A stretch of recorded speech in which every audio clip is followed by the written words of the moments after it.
people, for 140 rupees you get this amazing chola bhatura at this place called Narsingi. If you were to take a look, this place is in Lakdi Ka Pul, yeah, Sri Narsing, and it is, let me taste this also.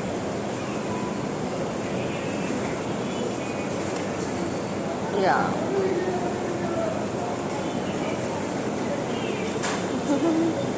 this feels good.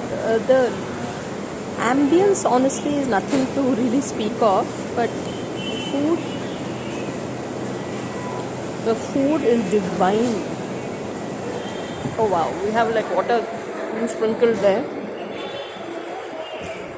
So yeah, I'm eating a chola bhatura after so long. So yeah,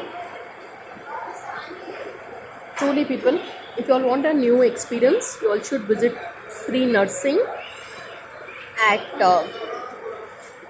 at Lakdi Ka Pul, and it's very reasonable also.